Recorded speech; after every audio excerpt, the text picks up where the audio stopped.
I bought the old ranch cabin to escape the chaos of city life, not to inherit a war with the HOA president, Karen.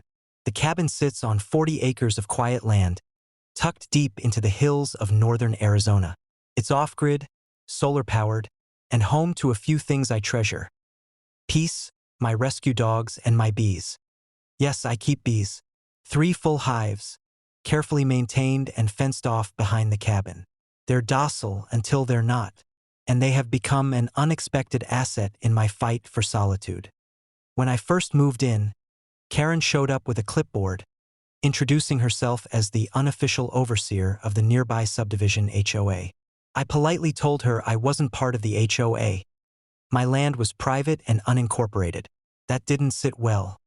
I just want to ensure the standards of the community are upheld, she chirped, peering disapprovingly at my rustic fence and solar panels. I smiled and shut the gate behind her. Weeks passed without issue, until I came home one Saturday to find my gate wide open. Parked in my gravel driveway were 2 SUVs. Strangers, some realtor type, a couple, and Karen herself, were walking around my property as if it were a damn open house. "You're trespassing," I called out. Karen waved like I was a nuisance. "I told them you might be willing to sell eventually, and that your property could be developed. I thought we'd take a look at the potential." I was stunned. "This is not for sale. Ever. You can't just bring people here." Karen huffed. "You don't need to be so hostile. They're just investors. You're sitting on valuable land." I didn't argue. I didn't yell. I just walked back to the gate, locked it, and added a chain. Then I flipped the switch. "See, my bee fence isn't just for show. Each hive is connected to a gentle warming system to keep the bees active in cooler weather, especially useful in the spring. A separate proximity sensor activates a mild vibration system near the hives to alert the bees of movement. Keeps bears away. It also tends to make humans very uncomfortable." The next weekend I wasn't home, but my motion sensors caught everything. Karen and another group of people, real estate suits this time, showed up again. They parked down the road and walked in.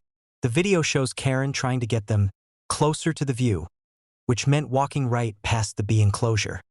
The bees did not like that.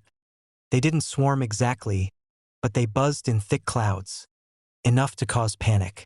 The video shows suits flailing, Karen yelling, everyone running for the cars. One guy dropped his sunglasses. They didn't come back for them. I filed a police report for trespassing, but honestly, that was just for formality. The message had been sent. A few days later, Karen left a note in my mailbox. "You've made your point. The HOA will no longer consider your property part of the development conversation." Good, because next time I was going to add sprinklers. The land is quiet again. The bees are happy. The dogs sun themselves on the porch, and my gate stays locked. As for Karen, she now gives my property a very wide berth. I didn't want trouble. I just wanted peace. But out here you learn. Peace sometimes wears a beekeeper's suit.